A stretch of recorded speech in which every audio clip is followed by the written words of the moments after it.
High students, actually তোমাদের মধ্যে এমন অনেকেই আছো যারা দিনের বেশিরভাগ সময়টাই সোশ্যাল মিডিয়াতে কাটাও, মানে সোজা কথা সোশ্যাল নেটওয়ার্কিং যে সাইটগুলো আছে, ফেসবুক, টুইটার, ইনস্টাগ্রাম, এই টাইপের যে সাইটগুলো আছে, বা ইউটিউবে ভিডিও দেখো এবং নিজেরা সেইখানে নানা রকম পোস্ট করো। শুধু দেখো না, নিজেরাও ফেসবুক বা ইনস্টাগ্রামে নানা রকম ছবি পোস্ট করো, নানা রকম ইভেন্টস যেগুলো আছে সেইগুলো পোস্ট করো, বা অনেকে ইউটিউব বানাও।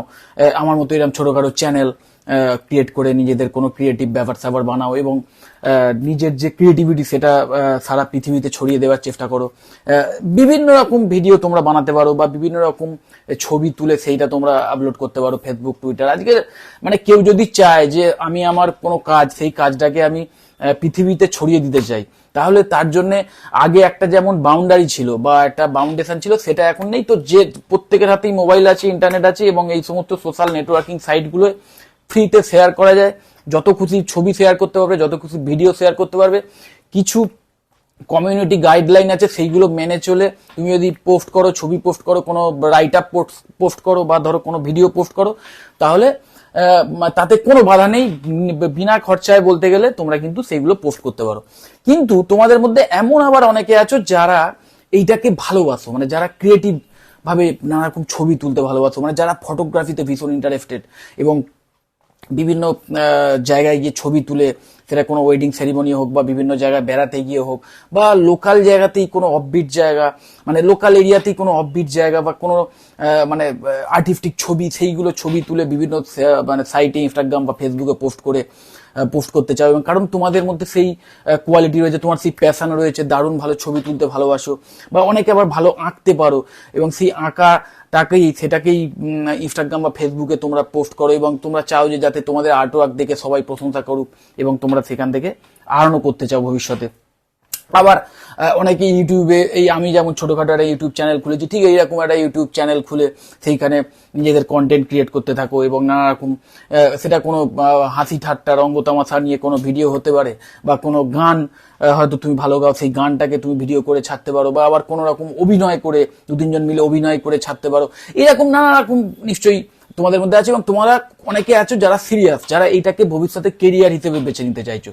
তো তাদের জন্য আমি বিশেষ করে যারা ক্লাস 11-12 স্টুডেন্ট, তাদের জন্য আমি বলবো, এবং যাদের এখন থেকেই এরকম কোনো মোটিভেশন নেই যে আমি ভবিষ্যতে ডাক্তার হব বা ইঞ্জিনিয়ার হব বা কোনো স্পেসিফিক সায়েন্সের কোনো সাবজেক্ট নিয়ে, ফিজিক্স বা কেমিস্ট্রি নিয়ে হায়ার স্টাডি করব বা আমি সায়েন্টিস্ট হবো, এই টাইপের কোনো, মানে এখনো তোমরা ফোকাসড নয় যারা, যে ভবিষ্যতে তোমরা কি করবে। কিন্তু এই সমস্ত ক্রিয়েটিভ ব্যাপারগুলো তোমাদের খুব পছন্দ, ভালো ছবি আঁকতে পারো, ভালো ছবি তুলতে পারো, বা ভালো ভিডিওগ্রাফি করতে পারো, বা ভালো সাউন্ড এডিটিং এর কাজ করতে পারো, ভালো সুরের জ্ঞান আছে, এই সমস্ত ক্রিয়েটিভিটির দুনিয়াতে যারা মানে ভীষণ ইন্টারেস্টেড এবং যারা এই ব্যাপারটাকে নিয়ে ভবিষ্যতে প্রফেশনাল কিছু কাজ করতে চাও, অথবা যারা এখনো কাজ করতে চাও না কিন্তু মানে এটা একটা প্যাশন তোমাদের, তো তোমরা যদি এটা মাথায় নিতে পারো, যে এটা এই ব্যাপারটা যদি মাথায় রাখো যে ভবিষ্যতে আমি এটাকেই প্রফেশন হিসেবে বেছে নেবো, তাহলে কিন্তু তোমাদের জন্য best of the best course একটাই আছে, সেটা হচ্ছে BSc in media science.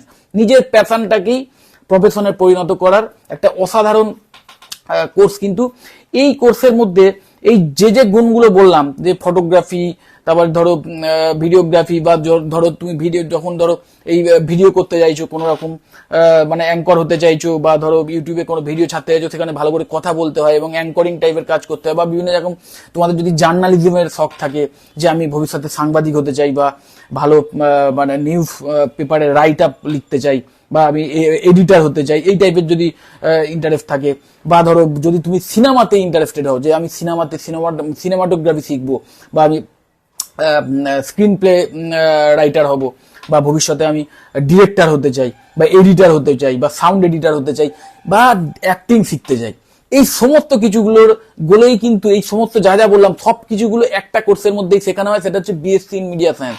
Qualification class 12 pass করতে হবে যে কোনো স্ট্রিম থেকে, আর্টস, কমার্স, সায়েন্স, যে কোনো স্ট্রিম থেকে কোয়ালিফিকেশন এটাই লাগবে, যে তোমাকে ক্লাস 12 পাস করতে হবে যে কোনো স্ট্রিম থেকে, এবং ম্যাকআউট অ্যাফিলিয়েটেড যে সমস্ত কলেজে এই কোর্সটা করানো হয় বিএসসি ইন মিডিয়া সায়েন্স, সেই কলেজে তোমাদের অ্যাডমিশন নিতে হবে। 3 বছরের কোর্স।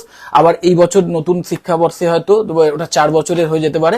তো যাই হোক, মানে ফুল টাইম গ্র্যাজুয়েশন কোর্স, ঠিক যেরকম বিএ, বিএসসি, বিকম বা বিবিএ, বিসিএ এই টাইপের যে ফুল টাইম গ্র্যাজুয়েশন কোর্সগুলো আছে, সেই রকমই এটা full time graduation course. So এই কোর্সটা করার পরে শুধু যে তোমার মানে মানে প্রাইভেট জায়গায় চাকরি পাবে বা প্রাইভেট সেক্টরগুলোতে চাকরি পাবে বা নিউজ মিডিয়া হাউসগুলোয় চাকরি পাবে তা নয়, তার সাথে সাথে তোমরা যদি গভর্নমেন্ট জবেও ভবিষ্যতে ইন্টারেস্টেড হও, যে না আমার একটা গ্র্যাজুয়েশন ডিগ্রি লাগবে, সেই গ্র্যাজুয়েশন ডিগ্রির ভিত্তিতে আমি ভবিষ্যতে কোনো সরকারি চাকরির জন্য মানে এলিজিবল হতে চাই এবং পরীক্ষায় বসতে চাই, তাহলে সেই এলিজিবিলিটিও কিন্তু এই কোর্সটা করার পর হয়ে যাচ্ছে। এবং কিন্তু ব্যাপারটা হচ্ছে শুধু সরকারি চাকরি পাওয়ার লক্ষ্য নিয়ে কেউ এই কোর্স করবে না, কারণ এই কোর্সটাই হচ্ছে মানে এমন একটা কোর্স যে কোর্সটা এমনিতেই প্রফেশনাল ডিগ্রি কোর্স বলা হয়। মানে কি, এই কোর্সটা করার পরেই তোমার এমন এমন কিছু স্কিল সেট তৈরি হয়ে যাবে, যে স্কিল সেটগুলো মাধ্যমে তুমি মানে ডাইরেক্ট কোনো ভালো মিডিয়া হাউসে বা ভালো কোনো এমএনসিতে তুমি জব পেয়ে যাবে।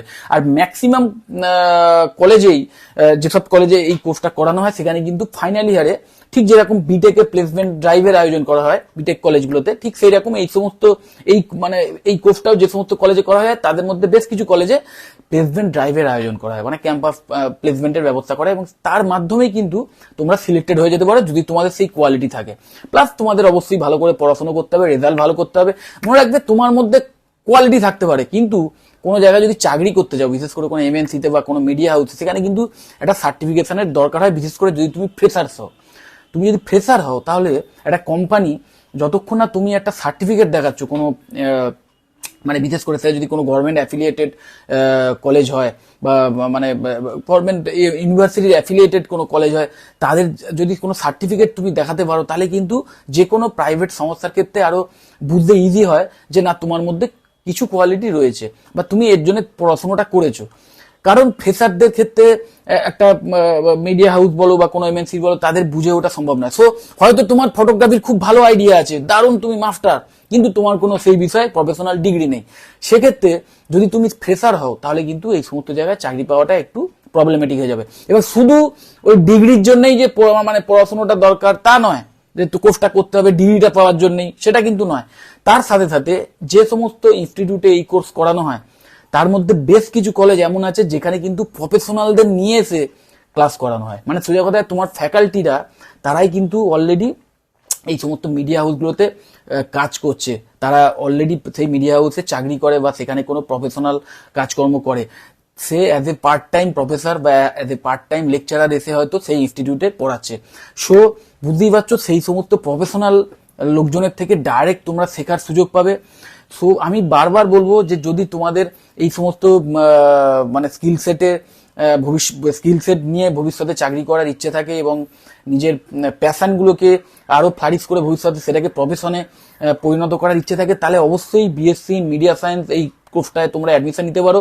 কোর্সে অ্যাডমিশন নেওয়ার সময় একটাই জিনিস দেখে নেবে, সেটা হচ্ছে যে সেই কলেজের যে ফ্যাকাল্টি প্রোফাইল আছে সেইটা কিরকম আছে, সেখানে কোনো প্রফেশনাল ফ্যাকাল্টি মেম্বার যারা আছেন তারা এসে বিভিন্ন ক্লাস নেয় কিনা, বা সেই কলেজ থেকে বিভিন্ন মানে একদম মানে হাতে কলমে ট্রেনিং এর ব্যবস্থা করা হয় কিনা, বা কোনো ইন্ডাস্ট্রিতে ভিজিট করিয়ে ট্রেনিং করানো হয় কিনা। কারণ বুঝতেই পারছো, কোর্সটা পুরোপুরি প্র্যাকটিক্যাল বেস কোর্স।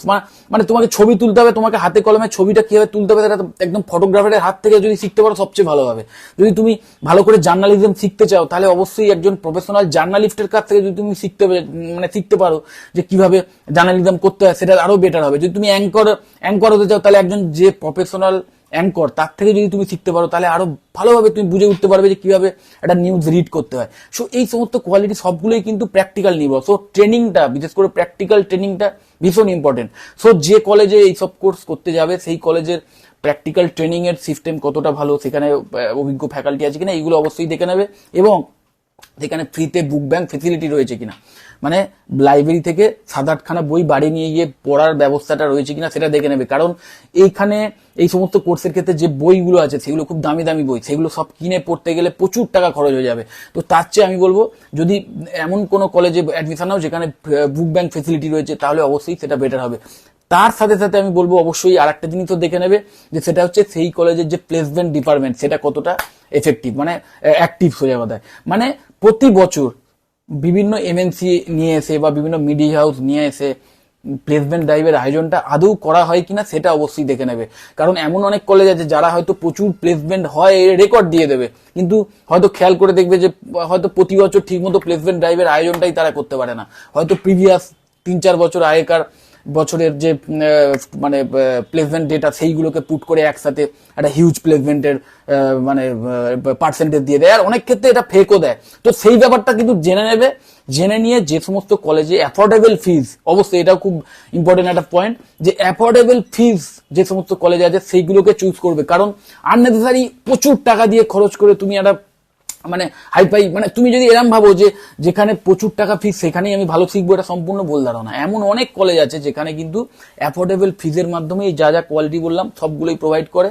আবার এমন অনেক কলেজ আছে যারা কিন্তু এর 2-3 গুণ টাকা ফিস চার্জ করে সেইখানেও তোমাকে কিন্তু ওই সেম কোয়ালিটি হয়তো প্রোভাইড করবে। আবার হয়তো এমন হতে পারে আরো লো কোয়ালিটির মানে সার্ভিস হয়তো প্রোভাইড করবে, কারণ তারা ওই যে এক্সট্রা টাকাটা নিচ্ছে সেই এক্সট্রা টাকাটার একটা ম্যাক্সিমাম অ্যামাউন্ট তারা শুধু নিজেদের প্রচারের জন্য, নিজেদের অ্যাডভার্টাইজমেন্টের জন্য ব্যবহার করে। সো সেই অ্যাডভার্টাইজমেন্ট দেখে স্টুডেন্টরা এমনিতেই অ্যাডমিশন নিয়ে নেয়, যে কারণে তারা আর ওই যে কোয়ালিটিগুলো, ওই যে বললাম ভালো ফ্যাকাল্টি মেম্বার হতে হবে, বা ভালো বুক ব্যাংক ফেসিলিটি হতে হবে, ভালো ল্যাব হতে হবে, বা ভালো ট্রেনিং প্লেসমেন্ট সেল হতে হবে, সেইগুলোর পেছনে আর বেশি নজর দেয় না। কারণ তারা জানে আমার যে অ্যাড আছে, অ্যাড দেখে স্টুডেন্টরা এমনিতেই অ্যাডমিশন নেবে। সো এই ব্যাপারটা কিন্তু খেয়াল রাখবে যে অ্যাফোর্ডেবল ফিজে যে সমস্ত কলেজে এই সমস্ত যে সার্ভিসগুলো বললাম সেই সার্ভিসগুলো ঠিকমতো প্রোভাইড করছে সেই সমস্ত কলেজ চুজ করবে। আমি আমাদের ওয়েস্ট বেঙ্গলের কলকাতায় যে সমস্ত কলেজে BSc in media science affordable ফিজে এই সমস্ত গুণাবলী শুদ্ধ মানে পড়ানো হয়, সেই সমস্ত কলেজের অফিসিয়াল ওয়েবসাইটের লিঙ্ক দিয়ে দেবো। তোমরা সেই লিঙ্কে ক্লিক করে সেই ওয়েবসাইট ভিজিট করে সেই কলেজ সম্বন্ধে ডিটেলে জেনে নিতে পারো। আবার সেইখানে যে অ্যাডমিশন এনকোয়ারি ফর্ম আছে সেটা ফিল আপ করে রাখতে পারো, তাহলে সেই কলেজে যারা এক্সিকিউটিভ আছেন তাদের সঙ্গে কথা বলে আরো ডিটেলে জেনে নিতে পারবে এবং অ্যাডমিশনের প্রসিডিওরটা চালু করে রাখতে পারো। আর একটা জিনিস মনে রাখবে, যেহেতু এগুলো প্রফেশনাল ডিগ্রি কোর্স এবং এইগুলো এমন একটা কোর্স যে কোর্সটার কিন্তু মানে ভ্যালু ভীষণ, সো যত তুমি দেরি করবে তত কিন্তু সিটগুলো ফিল আপ হতে থাকবে। তো আমি বলবো যদি তুমি 2024-এর জন্য অ্যাডমিশন নিতে চাও, আমি বলবো এখন হয়তো এইচএস এর মানে রেডি হচ্ছে, এইচএস এর এক্সামই দাওনি, তাও আমি বলবো তোমরা সেই কলেজটাকে চুজ করে বেছে রেখে সেই কলেজে গিয়ে খোঁজ খবর নিয়ে সেখানে সিটটা একটা ইনিশিয়াল অ্যামাউন্ট দিয়ে বুক করে রাখতে পারো। আবার এটাও আমি বলে রাখছি যে আমার পক্ষে সমস্ত কলেজ সম্পর্কে জানা, খোঁজ নেওয়া সম্ভব নয়, বা সবকিছু জানা সম্ভব নয়। সো আমি যে কলেজ সম্পর্কে আমার ডিটেল নলেজ আছে এবং আমি শিওর যে এই কলেজ থেকে পড়াশোনা করলে তুমি ভবিষ্যতে তোমার কেরিয়ারটা ভালো হবে, তুমি নিজে যদি ঠিকমতো সিরিয়াস স্টুডেন্ট হও, তুমি যদি নিজেকে এফোর্ট মানে নিজের পেছনে নিজের সময় ঠিকমতো দাও, নিজের স্কিল ডেভেলপ করতে পারো, মানে ঠিকমতো ডেভেলপ করতে পারো, তাহলে অবশ্যই এই যে সমস্ত কলেজ থেকে তুমি ভালো চাকরি পেতে পারো এমন কলেজের লিঙ্কই আমি দিচ্ছি। কিন্তু এমন অনেক কলেজই থাকতে পারে যেটা হয়তো আমার নলেজের বাইরে, কিন্তু সেখানেও হয়তো খুব ভালোভাবে পড়াশোনা করানো হয়, খুব ভালোভাবে যা যা এই গুণাবলীগুলো বললাম সেগুলো রয়েছে। মানে এরকম নয় যে আমি এখানে লিঙ্কে মানে বা আমার ভিডিও ডেসক্রিপশন বক্সের লিঙ্ক মানে কলেজের নাম দিইনি বা ওয়েবসাইটের লিঙ্ক দিইনি মানে সেই কলেজটা খারাপ, এটা সম্পূর্ণ ভুল ধারণা। তোমাদের অবশ্যই সেটা নিজেদের বুদ্ধি বিবেচনা বা অন্যদের সঙ্গে আলোচনা করে বা সেই কলেজে ভিজিট করে সেটা তোমরা দেখে নিতে পারো। আমি কখনোই বলছি না যে আমি যেটা বলছি একমাত্র সেটাই ভালো, আমি এটুকুই বলছি যে আমার নলেজে যে কলেজগুলো আছে তার মধ্যে যেটা ভালো বলে আমি মনে করব সেটার আমি সেই কলেজের ওয়েবসাইটের লিঙ্ক আমি দিয়ে দিচ্ছি। তো ভিডিওটা আর বেশি বড় করছি না। যদি মনে হয় এই ভিডিও থেকে তোমরা কিছু শিখতে পেরেছো তাহলে অবশ্যই ভিডিওটা লাইক দেবে, আর যদি মনে হয় ভিডিও থেকে তোমার বন্ধু বান্ধবের উপকার হতে পারে তাহলে অবশ্যই ভিডিওটা শেয়ার করে দিও। আর আমার চ্যানেলটা যদি এখনো সাবস্ক্রাইব না করে থাকো খুব শীঘ্রই সাবস্ক্রাইব করে নাও, মানে এক্ষুনি সাবস্ক্রাইব করে নাও। টাটা।